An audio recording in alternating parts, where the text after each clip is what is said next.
my Oh, God, sweet. my voice is squeaky. We can put it after. Oh, you're doing the I'm audio. gonna talk like. So this is amazing. So you do the audio on there and the video on there. Yeah. And you can sync them together. Sync them together. Great. We can do it. You do this. Okay. Yeah. Come here.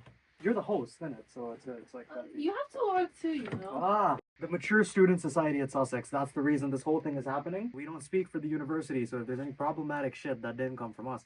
Find us on like the student union website and like sign up. We have like a WhatsApp group as well. I'm not gonna put the link here because this is the internet and like any fucking weirdo can join, and that's gonna be not great.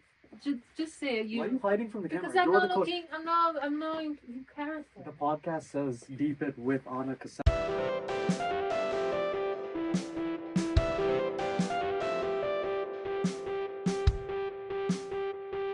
Thank you, Lee. Thank you, Lee. The opinions expressed in this podcast are the speaker's own and not those of the University of Sussex. Most importantly, the university is not liable or responsible. Basically. All right, cool, sweet. Okay, that's good. There you go. I'm gonna go get a Diet Coke. I'll leave you guys to it. Cool. All Yeah. right, have fun, guys. See you later. So Lee, first of all, thank you so much for being here. Yep. Thank you for being, available and, just, accepting this little adventure that we're trying to do. The first one. Yeah, exactly. And, me and Dharma, we talked about, like, you being the first one because we think you're such an interesting character and, person. And we think, like, you have loads to tell, just your Yeah. life history and the stuff that you have done. Your music side and everything, and Yeah. just being a mature student. I'm a mature student myself. Yeah. Just being a mature student here at Sussex, and just talking about stuff, and just like what I mean. Yeah. I just want to Yeah, know. We can start anywhere we want. We can go from from the beginning to now, or we can go Oh, yeah. backwards. You lead. Yeah, You lead. okay. We're in the 21st So, like- century. The ladies lead. How did you go? How did you why did you decide to do a master's anyway? Like, were you already working on the field? Like, how it was something like, oh, I want to make more money, or I want to get Yeah. better or something. I need this because my career is kind of like, Right. I don't know. Yeah. How no. how was that? Well, I think the answer is with all these things, no one specific reason, Okay. and it did almost come a bit out of the blue. That's cool. Basically, I retired from. I've been involved in music. Well, since I was 15 up until about the age of, what would it be, 26, 27, I was sort of full time in music. What were And you then- doing? Well, in 15, I just joined a band, Cool. school band, as everybody does. Yeah. That- Were you already a producer, or No. At 15, I couldn't even pick up a guitar, but okay, cool. I tried the guitar, that hurt my fingers too much, so I ended up doing keyboards because It's like, I'd had about, because I grew up in Australia. When I was in Australia, my parents forked out for about half a dozen organ lessons. okay, So I had half an idea of chords on the organ. cool. So when we all decided we wanted to be in bands, which we me and my mates did. That's what you do when you're 16. Yeah. And I've been through that too. Yeah. Yeah. The only thing I could, half play was the organ. So basically, I got on we have one of those little sit-up organs in the front room. I convinced my parents to convert it to a portable organ I could take to gigs, because we did our first gig with a big organ, and we had to borrow an ambulance from a scout to get it That's there. I mean, it's the crazy. size it is. It's ridiculous. Oh yeah, So that's crazy. yeah, so yeah, that was it. So timeline, bearing in mind I was sort of born 61, so at the age of 15, 16, we're talking 76, 77 when I started getting into bands. Yeah. And I was inspired because by that time I was into Quo and AC/DC and Deep Purple and Black Sabbath. I was a bit of a rocker, a bit of a metalhead. But then punk exploded. And so, which was great because I was struggling to get in these Quo cover, sort of Deep Purple cover bands because I just wasn't a good enough player. But with punk, it was great. I met these guys. 2-3 chords and you. I knew me 3 chords. Yeah. And away you go. And there was some good punk keyboard influences at the time. Dave Greenfield of the Stranglers, the XTC guy. They had a keyboard player in those days. They were all great influences. So you stuck with the keyboard. Yeah. Cool. So where were we going with this? So yeah, so basically, yeah. So then I was in punk bands, and yeah, we went like mad. Got loads of gigs. It was a nice time to do this type of stuff, isn't it? Yeah. And did you make any money, or was it just like? Well, no, I mean, we did loads of punk bands. We became one of the eminent sort of new wave bands in Brighton. We climbed the Brighton circuit. That's amazing. So you've always lived in Brighton? Well, just north of Brighton, so we came from outside. Okay. Oh, I'm going to do something. Oh no, I can't do something drastic. You can do. What do you need? Hang on, let me have a quick look. I don't think I can. You can find all this story for me in the music scene between 77 and 83 in a book called Virgin to Angel, which I wrote about 15 years ago. So yeah, okay, I'll get Dharma to stick it on the. You'll put, yeah. We'll put a link. Definitely, we'll put a link. I think it's in it's in the library somewhere, but. And did you write the book by yourself? Yeah. So I wrote the book in the year 2000, 2002 or something like that. Okay. And at any point did you were you always self-taught, or any point you were like, oh, I'm gonna try to get better at the keyboard, and or you just doing your thing? You just do your thing, really. Okay. Cool. Yeah, you just do your thing. I mean, yeah. Did I have lessons? No, I mean, as I say, the only lessons I had about a dozen organ lessons when I was a kid. And did you ever teach anybody how to play? No? Really? But you can play whatever you want nowadays. I can play. No, I wouldn't say that, but I can play good enough to play in covers bands. So, yeah, so that's what I was saying. So basically, up until it progressed. So that band sort of broke up and reformed, and we ended up in a bit more of a slightly poppy band, and we got a girl lead singer. Okay. And by 1983, we'd eventually secured a record deal with Phonogram, a major record deal.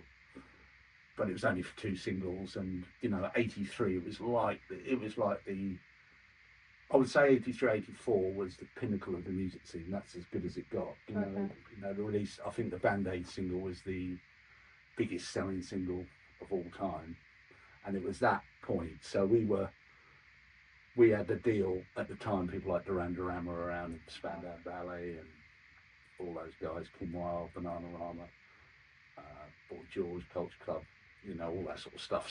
So we were around. So to be fair, we got a record deal, which was amazing, because one in a million get a record deal. But at the same time, the record companies didn't know what the hell was going on, so they were just signing anything that sounded good. Okay. We had a publishing deal. We had a couple of pretty good songs they liked, and. So did you tour international? No. We stayed. We did the London venues. Some of the big London venues, but that was it. And where's the band now? Oh, well, I'm married to the singer.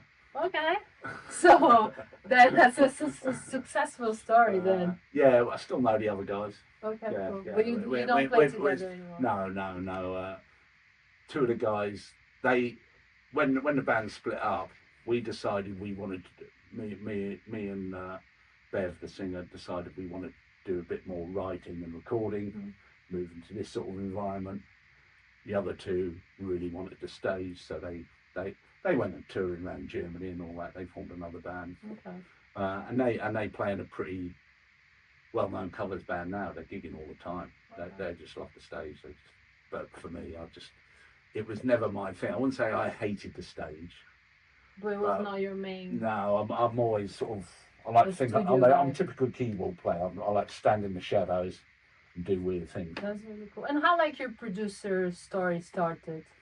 Well, that was it. So really, back in those days, when we had the deal, when we had the publishing deal, very often they used to provide us with producers and engineers, but when they didn't, I automatically used to end up in that role. Okay. So I always felt comfortable in this sort of studio environment. And I don't want to change the subject much, but we were talking about drugs before, and how was that for when you were 15 to 26 something? Were you guys completely straight edge type of band, or did you? Yeah, You completely. guys, you were Yeah, like as the I good said, it guys. was really weird. No, Yeah. I wouldn't even say we were being good. We just we were never offered the opportunity. Nobody ever offered us drugs. And it was not We something were never that. really into it. So, We were sort of, in those days, we were just all so focused. We just wanted to be rock stars. Yeah. That was it. We wanted to be musicians. You know.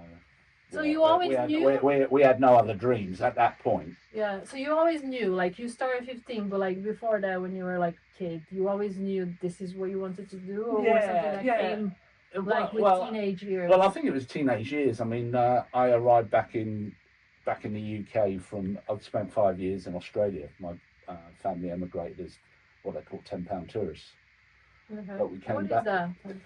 So in the 60s, Australia was crying out for labour, really, crying out for people.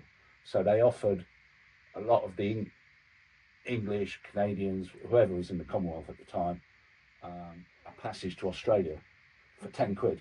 Okay. And they also put them up in accommodation to get them on their feet. Yeah. Because they just needed labour. Similar way as in the 60s and 70s, we brought a lot of people over from the Caribbean to work on the buses and stuff. Same thing was happening. Australians were trying to get us to go out there. That's happening nowadays too. Yeah. Because of Brexit and stuff. Yeah. But like, did your parents go because they wanted an adventure, because things were rough, or they just wanted, like, what was their motivation? Or it just sounded like a good opportunity. Yeah, I mean, again, number of motives. I mean, my dad was a policeman and my mum was a nurse, so they were working shitty shifts. They were doing like 60 hours a week or whatever. Yeah. Really for not great money. Yeah. And never seeing each other. Yeah. And obviously I was young, so I was all, So you have good memories. Yeah, yeah. So Australia was great. Yeah. I mean, it sort of it made us, like, my mum never had to work while we were over there because the standard of living was so much better. That's amazing. So, yeah, I think it's still nowadays the same thing. Like, people are I don't think it's as good as it was. Yeah. Nothing is, isn't it? But it's So yeah, we did that. And how did you guys? Why did you come back? Again, multiple reasons. So we've been there literally 4.5 years, and after 5 years, I would have had to be naturalised as an Australian citizen. Okay. So the other thing, we were the only ones over there, so all their parents and all our relatives were still back in England, and some of them were getting old, and if we hadn't made the move, then we wouldn't have seen them again because they were sort of approaching the final. Well, like, if you got the Australian citizenship, would you lose the Well, the thing that happened at the time. So this was 73, and the Vietnam War was raging, and Australia was in that big time. So if you see all those American movies, like the Go Youth Dharma, but they all sort of glamorise those really shitty operations, like Apocalypse Now, where they went up the river and took the real risks. In reality, the Australians were doing that for the Americans were sending the Australians up there to do it. And the Australian government had conscription, but it wasn't an overall conscription. They used to have like a program on a Saturday night, and it was like a lottery show. And if your date of birth and if your second name began with a B or a C, they drew it out on national telly, and then you were off to Vietnam. So getting back to the question you asked me, so when I got back, I was 12, 13 or whatever, and obviously the big thing in the 70s for kids was football on a Saturday and Top of the Pops on a Thursday. So if you were of that inclination that you didn't want to be a bank manager, or you didn't want to, go and work on a building site or whatever, and you wanted to be some sort of star or celebrity, you basically want, lots of money and lots of sex. it was in those days, it was either pop star or footballer.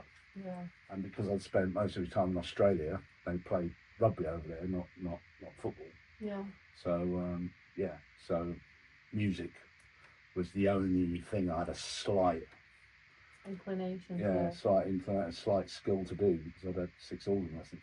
So, like, after you guys signed the deal, you do like the singles and stuff. What happens after? Yeah, that? So we did the singles and usual thing. We got airplay. We got a record of the week on Janice Long, who was a Radio 1 DJ. Unfortunately, she only had the evening show at the time, so the single never took off, and it all folded. And then the band split, as I said. Two of them wanted to go and continue playing gigs and build up that way. We wanted to go more into songwriting with some of the people we'd met at, because we had a publishing deal, so we met some other songwriters at the publishing company, and we got together with one of those guys. So me and Bev went off with him to write songs and do some recordings. So you start working for other people. Yeah. So in writing, when you're writing songs, that really does pull you into production, because even in those days there was no such thing as DAW, but we had little porter, they're called Tascam Porter Studios, little 4-track, they're like 4-track boxes with cassette tapes in, or tapes, and even the more established ones had like these little reel-to-reel 4-track machines. So as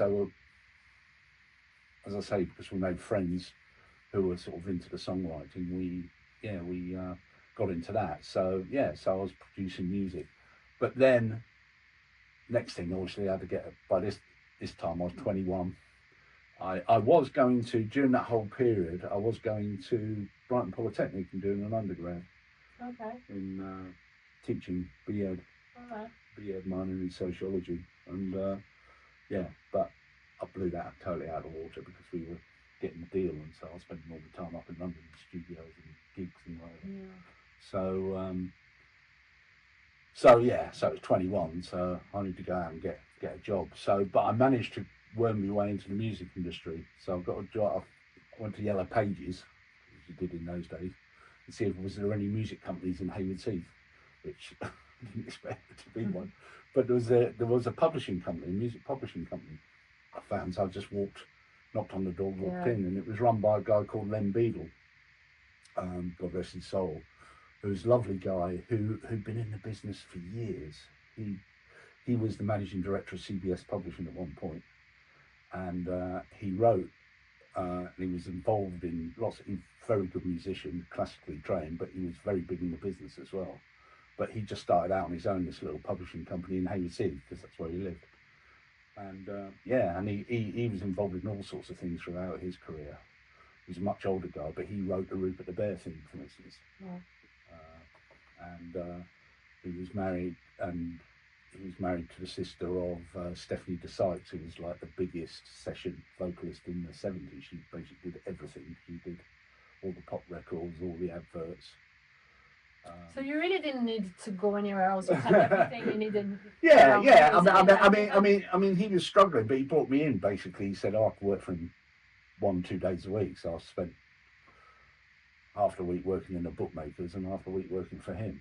But I just showed him things. So he was starting things called library music, which is background music. But in those days, library music used to have to produce a whole album, and it went into libraries. So advertising agencies and film companies could use it. It wasn't available online. They were just these big buildings that had all these records, and he used to go in and grab them.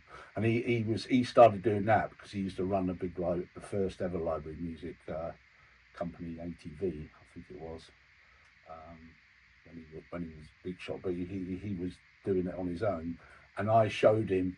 He was spending fortunes getting orchestras in and the top musicians, and then I said, well, I know loads of musicians that'll do it for like 100th of the price. So so you guys had a really nice. We did all sorts of things. We produced. I convinced him he should re-release the Rupert The Bear song because it's a great song. So we released that, and I went into the studio and produced the B-side for him because he'd written another song which was similar. What do you use to produce? What do you like? What is your tools? What do you like? I was talking to Dharma about it. Well, I mean, we're doing this in the module, so for at risk of doing my homework early. But I mean, basically, a producer he's the best way to describe it is he's a project manager. Yeah.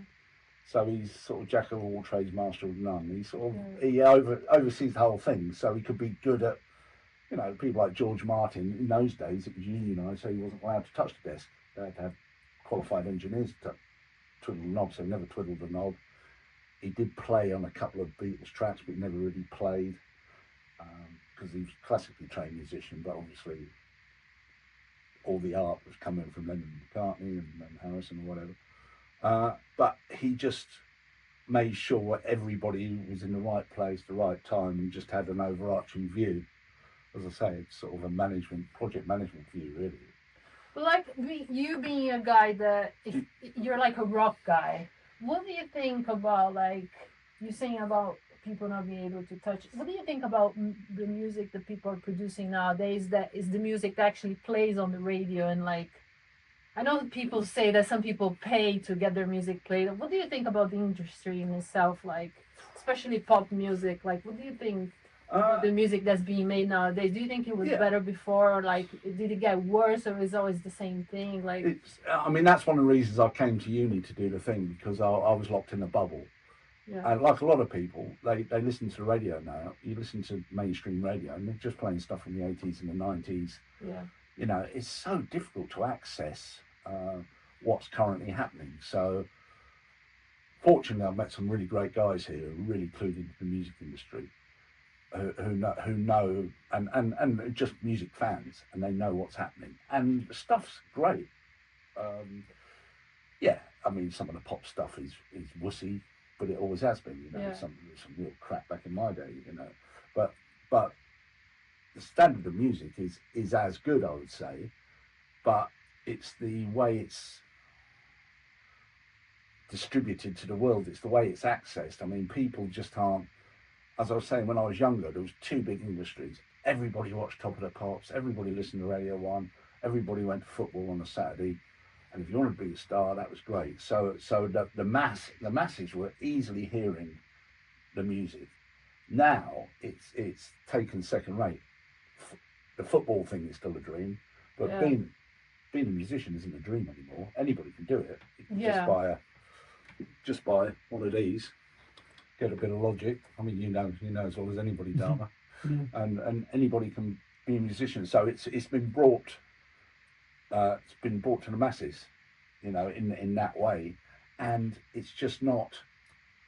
Yeah, I don't know. It's just not seen with the same awe as it was. So that's changed, but I think the actual quality of the music, and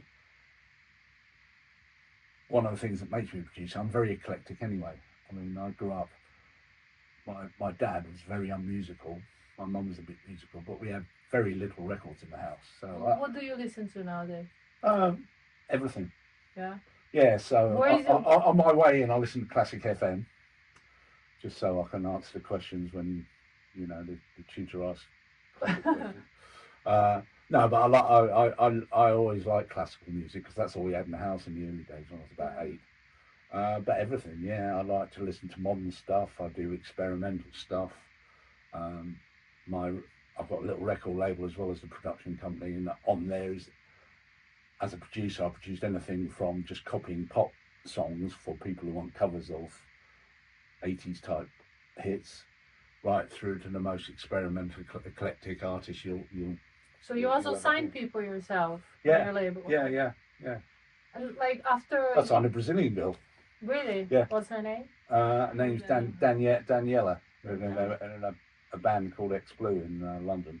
So, but wait a second. Do you think so? There's a problem of like actually accessing things that are happening right now.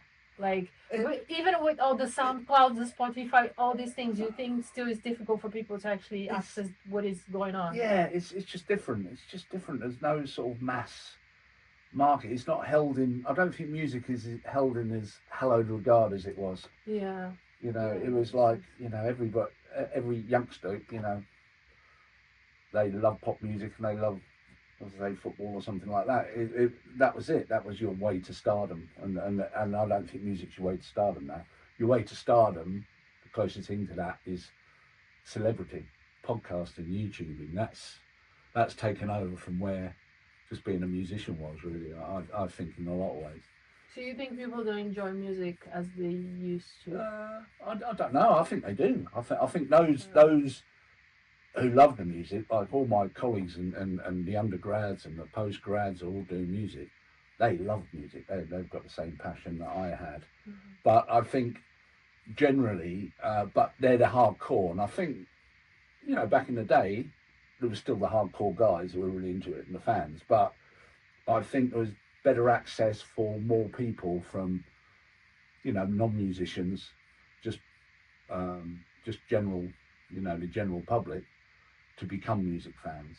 You know, the as I say, Radio One was playing the latest music every day to everybody in the country.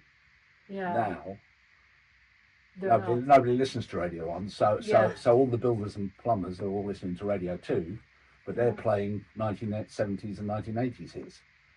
They're basically playing the stuff that Do you think my generation used to listen do to. you think it's because there's nothing better to, like, you know what I mean? There's Uh, nothing better to play.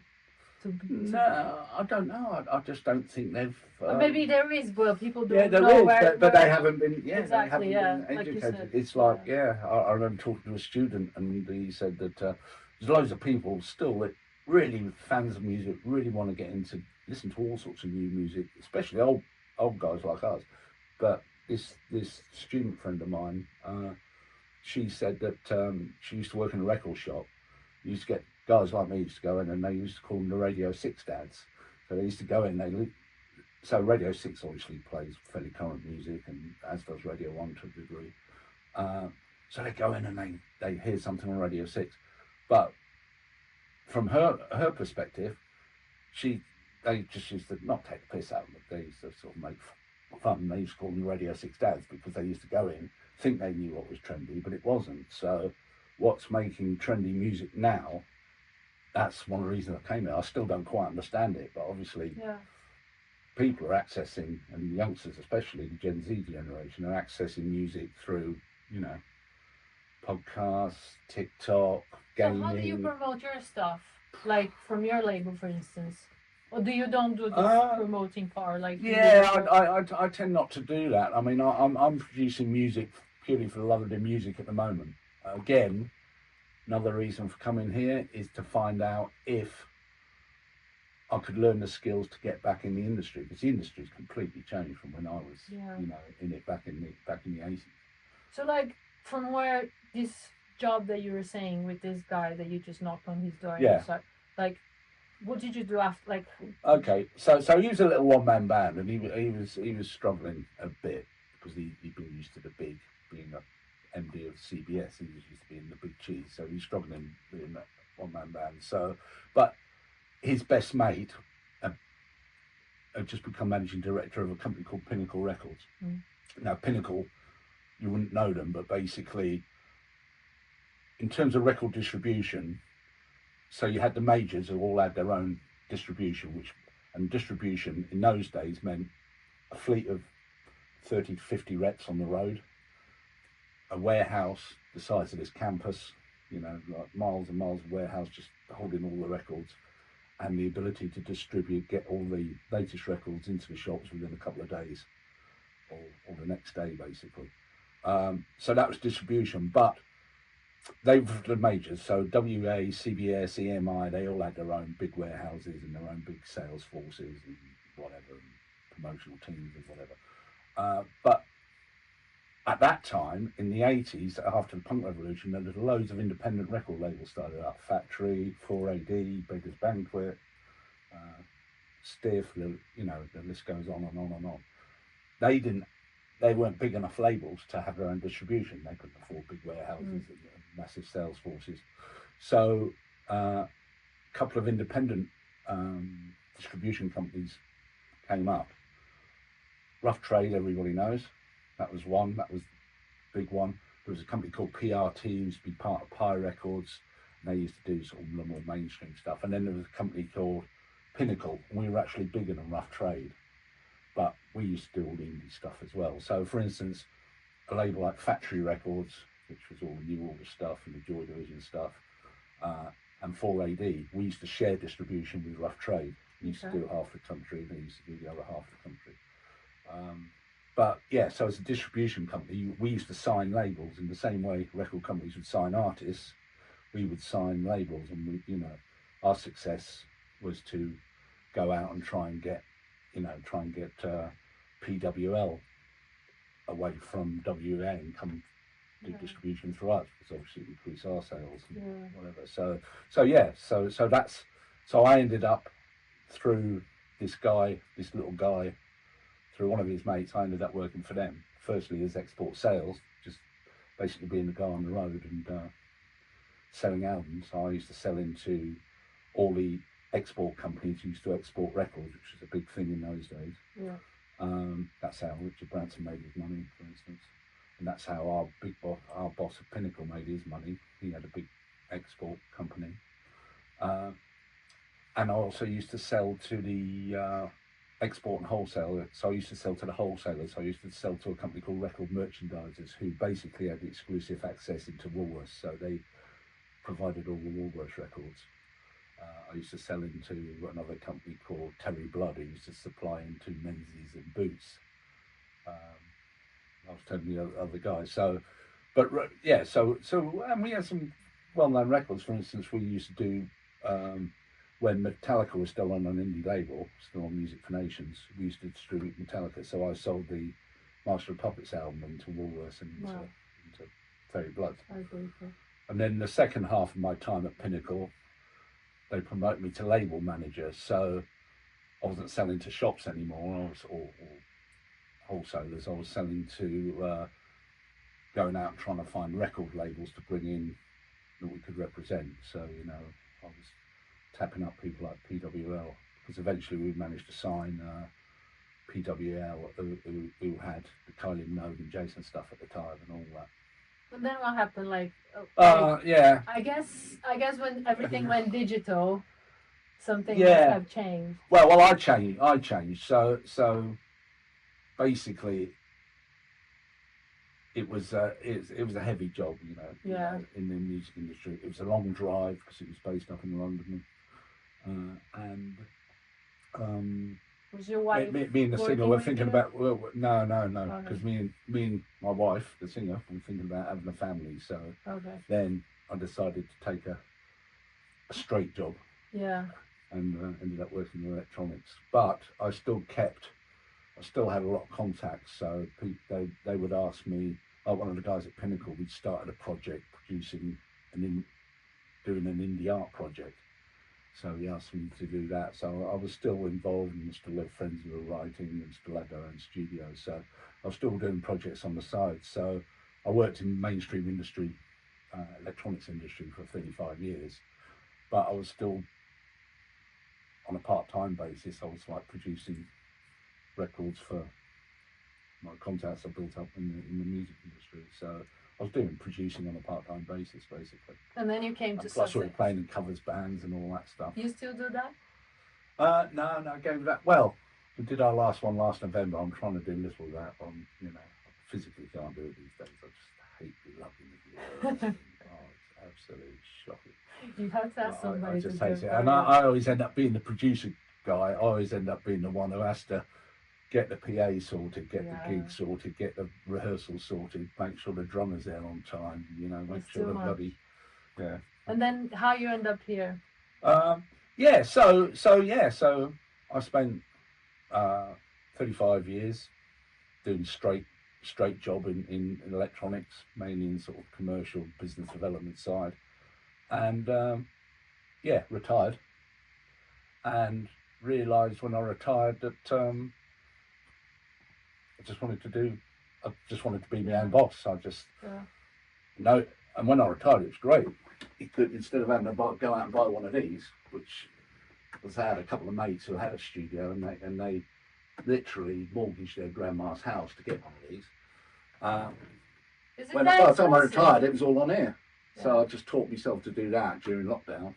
That's good.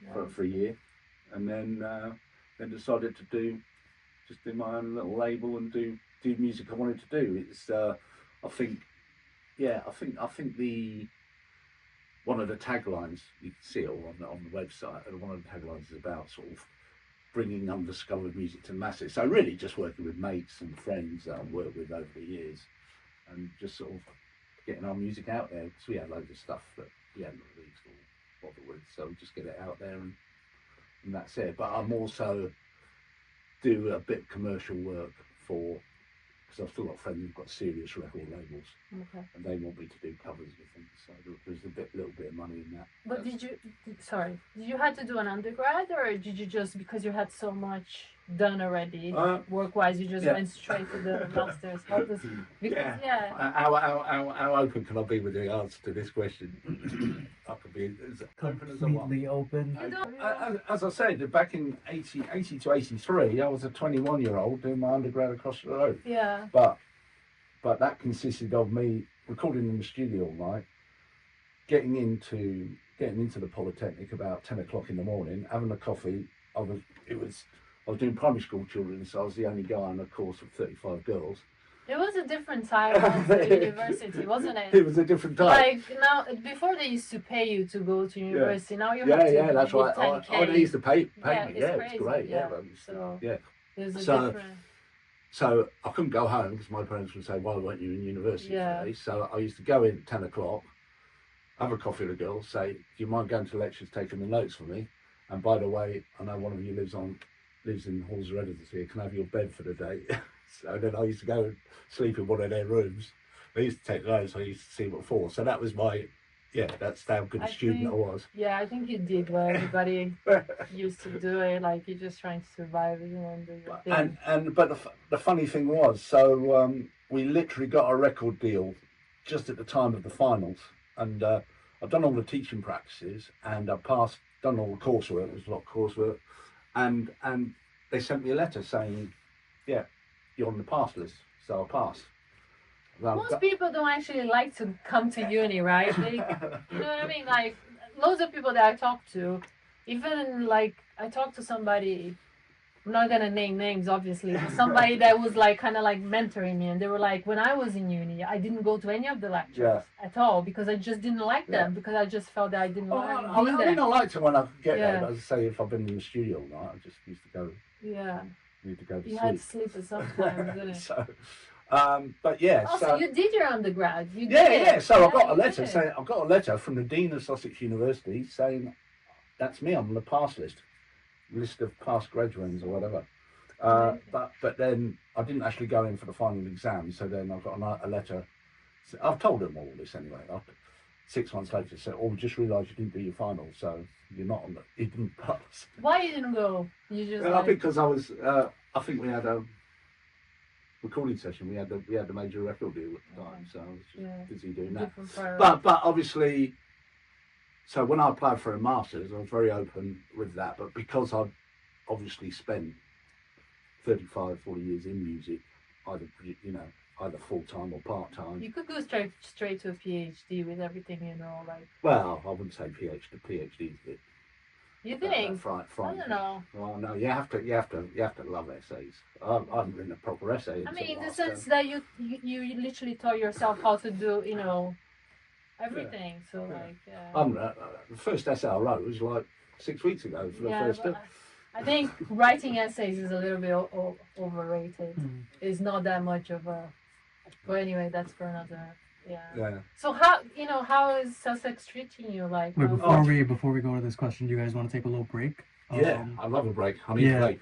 No, it's just sorry. I need to talk. We're aiming to get it to like an hour. I think we have like 35, 40 minutes. Character. Go and buy this beer. Buy it. It's really good. Let's go. All right, let's actually go. Yeah, but what happened in the 70s? There was the sugar beet crop failure. Oh, is that what? Yeah, and the whole of America was out sugar. It makes sense. There's a Coke museum, which is it's not like a museum. Why in Bolivia? Because they have Coke there. Oh, you're still recording? Yeah. Oh my God. So I'm too pretty. Exactly. Like it's gonna. Well, look, I can promote. I have something I can promote. I just bought this book. Fuck yeah. Get it out of here. Don't do politics with me. How do the influencers do when they But guys, read books. Don't be like some people. Read books and everything. Wait, and drink. Drink like this. Yeah, there you go. Yeah. Drink close. This is Lee's, by the way. Yeah, drink heavily. Drink heavily. So you didn't do drugs, but did you drink? Yeah. Oh, so you did do drugs. You did do drugs now, is it? drink. Alcohol is considered a drug. Well, alcohol. Yeah, well, boomer generation. Some people. Boomer generation. You go. Can we talk about like the experience of, speaking of ages, can we talk a little bit, reflect on, you were talking outside about how the jungle analogy and like Union is like a base camp. Being a person who's like a boomer returning to education, like what are the specific kind of like, if you could reflect on that a little bit. Other than the take 10K you have to pay, other than that. Yeah. Oh God, yeah, and you got to pay for it. So from being the worst student, which I described earlier, and getting all the girls to do all the homework for me and not turning up, I'm now the swattiest, most annoying student you'll know. I actually have all the homework done before the lecturers even set it.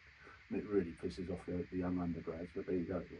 Why? I would be your best friend. I'd be like, I'm paying. I'm never friends with this guy. Yeah, but I'm paying for it, so I'm getting the most out of everything. All these things we get through the uni, which are really good. So come along to this talk, come along to this event. I'll go to all of them, especially if they're free.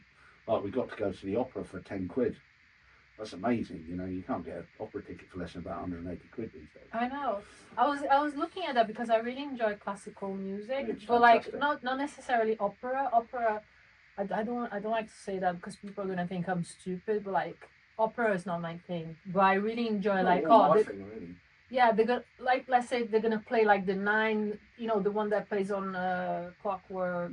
Orange. Yeah, like that one. I really Beethoven, So like in Brazil, you have a place where you go and like there's gonna be an orchestra. They're gonna play that. But here, where do you go for that type of stuff? Well, as I say, fortunately, we've got a world-class opera house, Glyndebourne, just down the road. It's only 10-minute drive down the road, and they took us there on a field trip.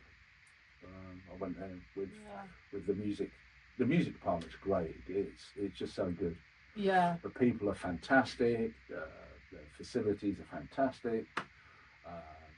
The students are fantastic. It's just the perfect place to be. How many There's people no, there's you no have? genreism about music. It's just everybody loves every type of music. How many people you have in your class? Well, yeah, I mean, post-grad, our year, I think there's only 7 of us. But then there's another one going in parallel, probably another 7 there. But undergrads, you can get up to 30, 35 in the And you class guys have sometimes. like a good interaction between yourself? Like you guys... It's great, yeah. Yeah. Yeah, it's great. Musicians do you musicians are nice people. Do you have to do like a thesis, a final something? Yeah. Or is it like a song? It's the usual practical? thing. You either do a big project, which is, basically, I think it's 20, 25 minutes for music, so basically an album, something like that, or a performance, or whatever. It could be a performance, it could be a video, it could be a bit of sound art, it could be a sound art installation. So the practical, and I've been told 99% of students go for that, but you also have the option, if you don't want to do practical, you could do a 15,000 word dissertation. About whatever about your music. Topic. Yeah. About any topic you choose. What are you gonna do? I'm going to do something practical, Okay. but I haven't decided. You haven't decided. Well, I've got a couple of ideas. I'm thinking about comparing. I've got a chance I might be able to get this old superstar from the 60s, if she's still compos mentis, to get involved. So I might do a comparison of the experience of a female artist in the 60s to what female artists are doing now. So then I'll do a compilation EP or whatever, say a 6-track EP of artists through the decades. I'll get an 80s singer, get a 90s singer, get a current singer, and see if I can get this lady from the 60s. But as I say, I don't know because of the health. So I don't know if it's going to work out. Yeah, hopefully. Yeah. I'm going to be cheering for you. Yeah. Like, I wanted to say something to you, like, that I heard before, and I just wanted to, like, get your opinion and see what you think of it. Because, like, I'm not like Dharma that, produces, does everything, sing, plays. I like music, but I'm not very good at it, So I'll play, like, 3 chords, I'll record myself, and I'll be happy with it, Same as me, then. Okay, so so like, but I really enjoy music. So like throughout my life, I try to like do piano lessons and do guitar lessons, do singing lessons, but it never like really went anywhere. Yeah. And one of these but I also did very theory courses to Yeah. like try to learn how to learn music and stuff like that. And I did one that was very, very theoretical. Yeah. Workshop. It was like 4 meetings that we had with this guy. I forgot his name, but the Yeah, guy was amazing. And he said something that I never forgot. Yeah, That go on. was like, he said that nowadays, like everything has been played, and Yeah. like in a way he said like everybody like, there's Yeah. so many like, Oh yeah. things you can do, and like everybody experimented and stuff. Not that Yeah. you cannot invent new things, but he's like the notes have been played, in the different combinations have Yeah. been combined. Probably. Yeah. But then he said, yeah, you can talk about like you're not agreeing with that part, and also if you, he said after that he thinks that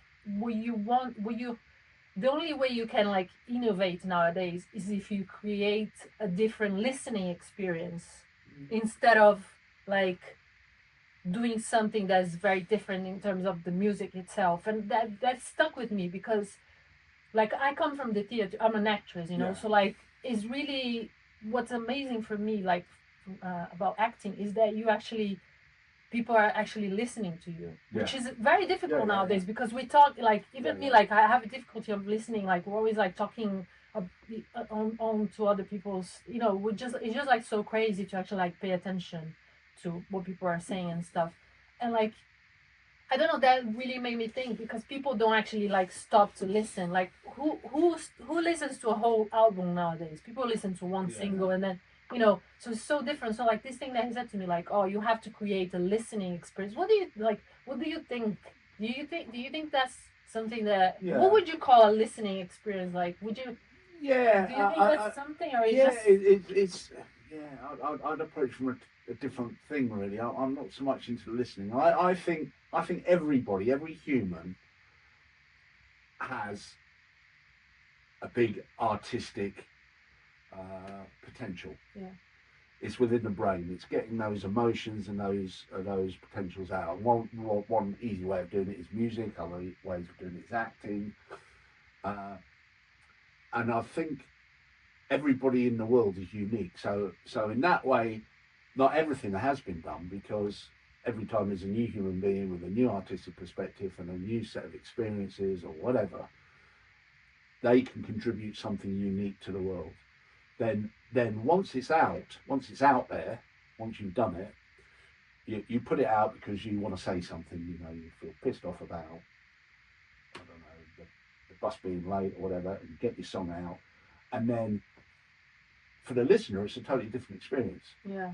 So even if you think you've created a different listening experience, the listener might not see it as a new experience, but what they might connect into is, wow, that song about the bus being late, that really reminds me of, when I split up with my girlfriend in the doctor's surgery or whatever. It's there's two things. It's just getting that artistic vision out, because I think it's valuable, and I think every human being has a valuable artistic experience that every other human being should be, if possible, aware of or be able to interpret in their own way. And do you think everything is fair game? Because you talking about it like that, it makes me think that like when you say fair game, in the sense that the interpretation that somebody can give to your art can be completely different to what. When it's out there, when it's out there, it's not yours anymore. When it's out there, it's out there. Yeah, I mean, it's like Dharma's mate, Trump using "Born in the USA," "Born in the USA." Sorry.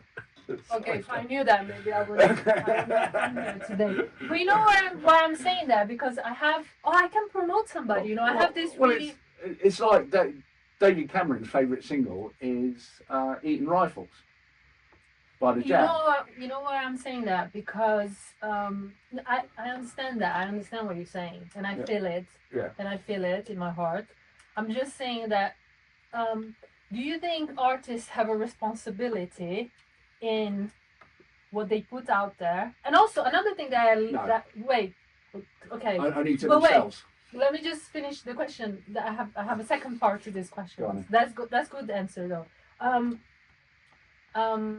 the same workshop that I did, the guy said one thing about physics. He said everything we say, so the wave of our words and the sounds, they, like, some physician can explain to us afterwards. If you are a physician, you want to call us and explain, come here, explain about that. Everything you say Yeah. is, it never, so it's energy that will never dissipate. It will reverberate Yeah.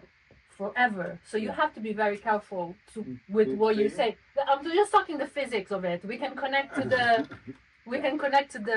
art, I heard that. I don't know if it's true. Maybe somebody that like Reese can tell us, but he said that to me. He said, like, what you say has power because it will be there forever. So you have to be very careful with what you say. Yeah. Because it's gonna be out there. It's not gonna be here. It's gonna be like somewhere really far away because it's a wave, you know. So it's gonna be waving somewhere else. So I don't know if I'm saying something really stupid, if that makes any sense, but I heard that and it stuck with me. Yeah. So like these two things, like kind of like, you know, and I also like to think. I don't know if there's any right answers, but like I like to think, like, do artists have a responsibility of how people are gonna perceive what they do? No. And how people are gonna understand? No. You don't think? No. I think the artist, the only responsibility you've got as an artist or producer or whatever, is that you're happy with it and what you're doing is good. Yeah. On the right side of things, good quality. Good intentions. Good intentions, yeah. Or even bad intentions. It doesn't matter. Yeah, well, if you're a bad person, you're gonna have bad intentions. But but you know, if you're doing so, it's a creative expression, and that's all you're responsible for. When it hits the other person, and you think, oh, that Born in the USA song, I don't get the message about it being about you know, about the Vietnam vets. It's about how great it is to be in the USA. That's your I can't control that. Yeah. If you take it like that, that's fine. That's your problem. You know, that's your, you know, it's the fact that you're maybe not looking at it with you know, I don't know, a big enough brain or whatever. But if you do that, you do that, and that's fine. I can't help that. So you think, is there what's the purpose of art for you? You just said about expressing yourself, but do you think there's anything else? Yeah, no, I think that's it. I think it is the human expression. Yeah. It's a human expression. It's a way of getting the feelings out there in a way that, you know,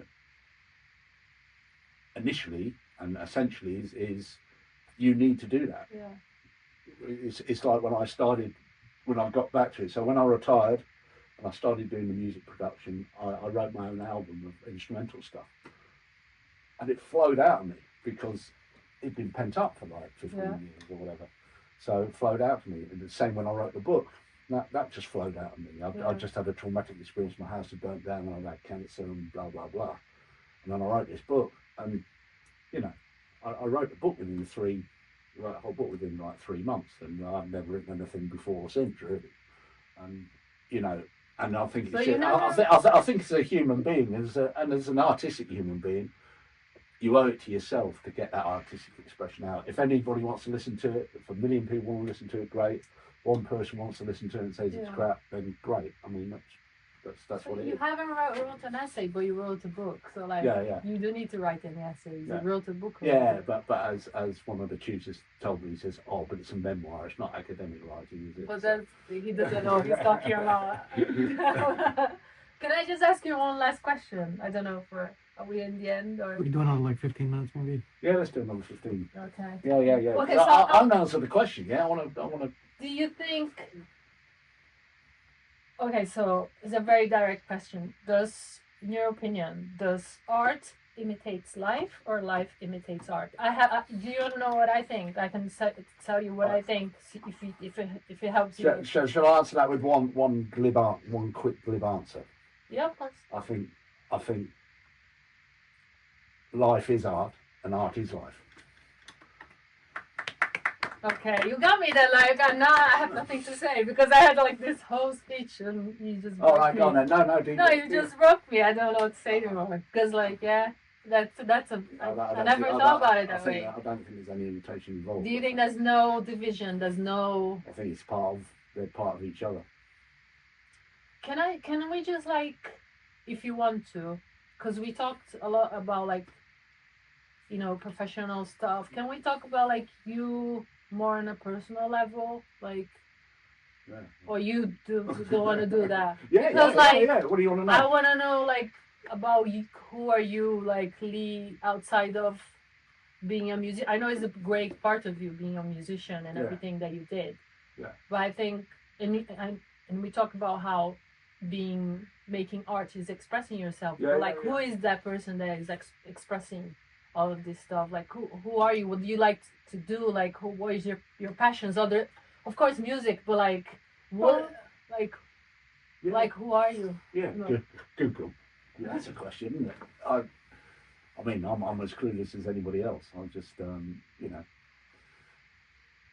I try and be on the right side of things. I'm a Libran, all this stuff, Okay. so I take a balanced view. I'm always trying to find out. I'm always trying to better myself, which isn't always easy to do. Certainly not perfect.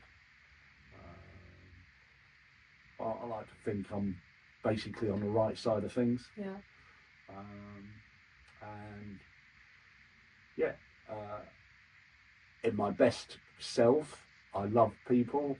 I love helping people. I probably like helping people more like helping myself in some ways. I think I'm getting on well with the young students. There's 2 or 3 students who've asked me to produce them, and they've never asked anybody, trusted anybody else with their music before, and I find that's really gratifying. Yeah. I just like to think I'm doing a good job and making a bit of a difference.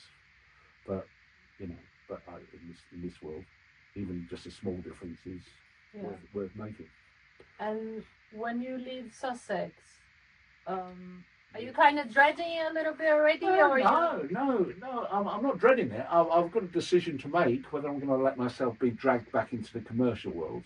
I'm a commercial animal as well as all this art stuff. I mean, I made quite a successful career in business development, which can be a hard-nosed sort of sales type environment.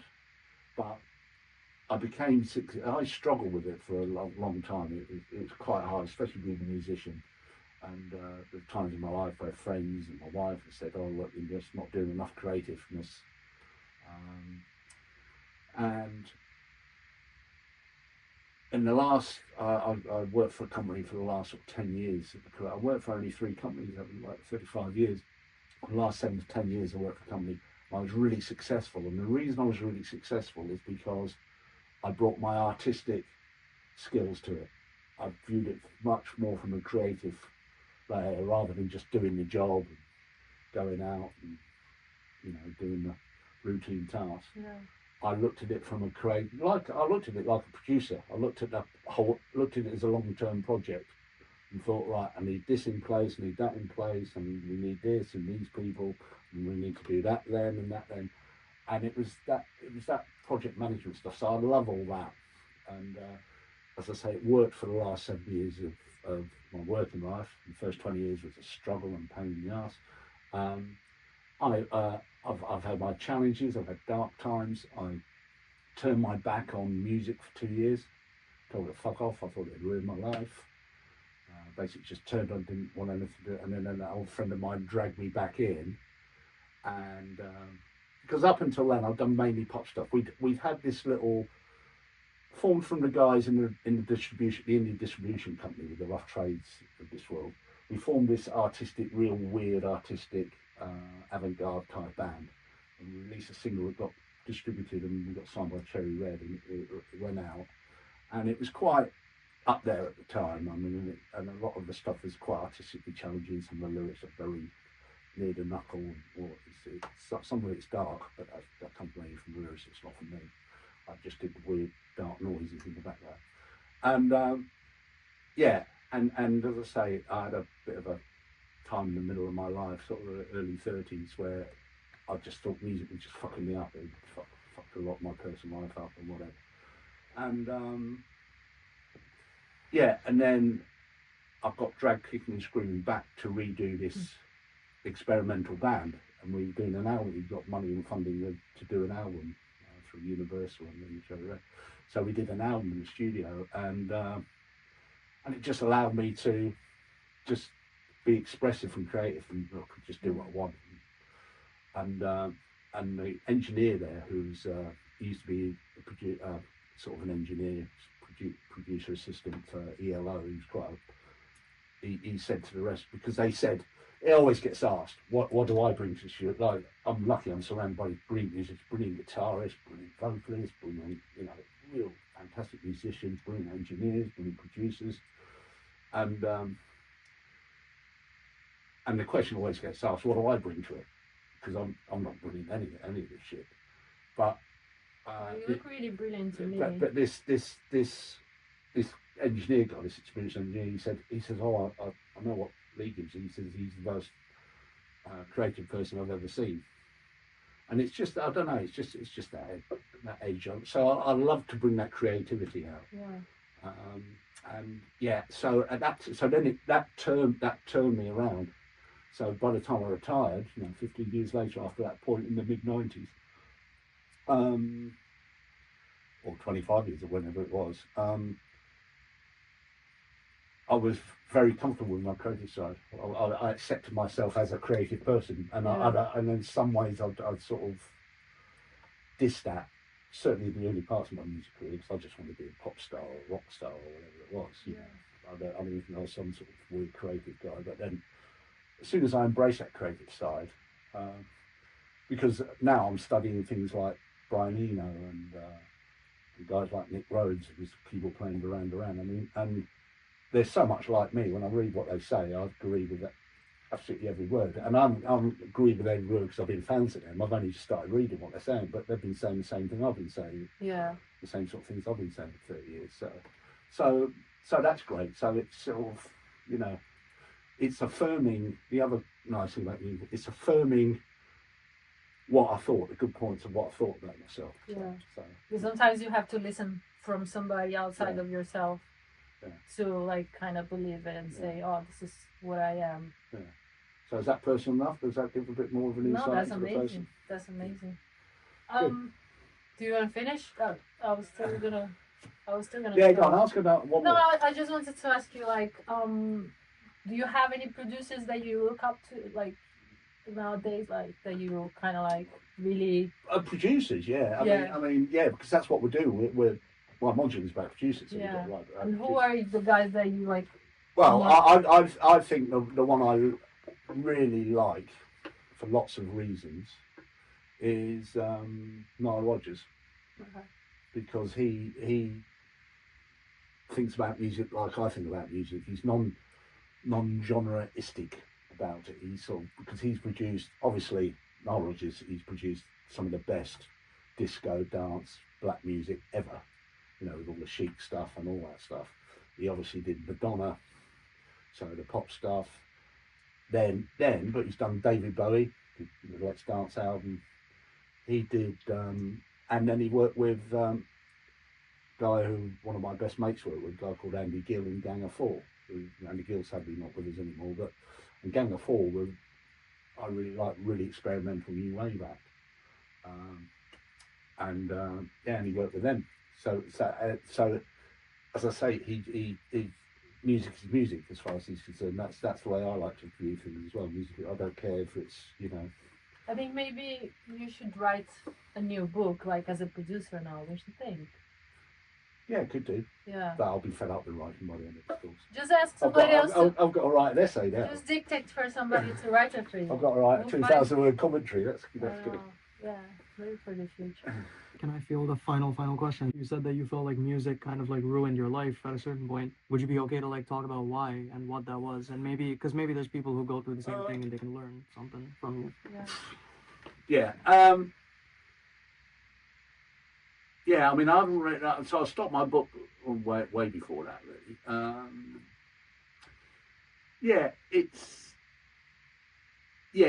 Well, I got ill at the time. Basically, I was working full time at this stage, but then I got into, and it was a time of the Commitments. Got into a soul band, doing soul covers. The Commitments were really big back in the 90s. it was a film, The Commitments, and then all of a sudden, all us covers guys wanted to form soul bands because all the pubs were booking soul bands. So we got a soul band together, and then as we got into that, then decided to do some sort of original music. Then I got dragged into another experimental band, and I got really involved in music. Plus, I was working. Then I got ill as well. I got problems with the gallbladder, and the whole thing just piled on top. I was just doing too much. Took my eyes off the ball. It affected the relationship with my wife, and yeah, and all those music things. It was all interconnected, and yeah. I mean, watch the film The Commitments. I'll say that to everybody. It's great, and I think there's a point. Jimmy Rabbit's brilliant. He sort of talks through it as though he's being interviewed. And yeah, it's a great little, and I like to think my book's the same sort of thing. They're great. It's great little sort of anecdotes about music and all the things that go wrong, the things that everybody suffers with. That, you know, the story's been written 1,000 times, but yeah, Commitments is a great film, and there's one bit where he's lying on his bed, and his younger brother's up underneath, and he's saying, "Oh, so what happened now, Jimmy?" Talking to himself as an interview, and he said, "Oh, it all got fucked up. You know, the age-old beast reared its head." And he said, "Oh, what was that, Jimmy?" He said, "Oh, it was sex." And then the guy underneath says, "Oh, sex." So yeah, sex, drugs, and rock and roll. It gets you in the end. Yeah. And yeah, so you know, you can see why all musicians just get a bit bitter with it. And to get out of it and find balance again, what do you think the biggest lesson is? Well, yeah, I mean, at some point, if you're in any sort of situation where it's all just too much, you've somehow got to walk away, sort of somehow get yourself out of it and look at it from a different perspective. That's the only thing I can say, because things look shit when you're in the middle of the shitstorm, but when you're looking at it from the outside the shitstorm, you can see where the shit's going. So you can put it all into perspective. Yeah, story that's happening with me at the moment. So my daughter is in her mid-30s. She's been working for 10 years in a career, and like most careers and most fucking companies out there these days, they are shit. They're just they're run by muppets, just loudmouth muppets, and they're just treating their staff like shit, and you know, pulling every last ounce of fucking soul out of them just for a few pence. Yeah. And so she's in one of these jobs and she doesn't know what to do. So my advice to her was, at the moment, because she did an undergrad in marketing, but she wants to get more in sort of filmmaking sort of thing. I said, well, you know, you're mid-30s, you've done 10 years in the job. The perfect time to do an MA, which I've learned, which I think, my age, it's not perfect time to do an MA, but the perfect time, I think, is when you've done 10 years in the jungle, in the rat race, and pull yourself out, because you can bring all that experience, you can bring all that focus to the course, and then you can see things from a different perspective. You can pull yourselves out of the bubble you've got yourself in. You always end up in a bubble. You always end up with the same. It's like me. That's the reason I want to come here, because I'm introducing myself to lots of young musicians and people who've still got the passion. Because all my guys I know in the music industry, they're either dead, dying, retiring, or absolutely pissed off with the whole thing. So that's one of the things I've been, and I've just said to my daughter, it would be perfect for her to come to this environment where it's a fantastic environment, everybody's positive, nobody's sort of pushing you for every last penny they can get out of you, which is in the real world. So yeah, so that would be my advice. Take a step back, whatever way form that takes, and just view it from the outside, not from the inside. Yeah. Is that it? Yeah, like and subscribe. You know, make this be something, because you know we ask good questions. So Hell yeah. Oh, I've got my beer. Thank you so much, Lee. That was No, amazing. right, that's great. I'm going to rush off and see Cindy. Or Cindy will be waiting. thank you so much. That's brilliant. Thanks, Anna. You're brilliant. It Brilliant. was isn't it? amazing to get to know you better. Yeah. Fantastic. Well, when are we going to have another beer? See, I arranged the thing. You know, I And disappeared. even he didn't turn up. You know, I disappeared, Lee, because I had so much assignments to do. But You know, now I things can get you both a beer at Falmer's. Like, things thank you are, for are doing looking the- better now. So we're gonna definitely have beer and stuff. Yeah. Okay, we're gonna go do beer. Bye. I had to disappear because like my assignments were going crazy. I had to pass.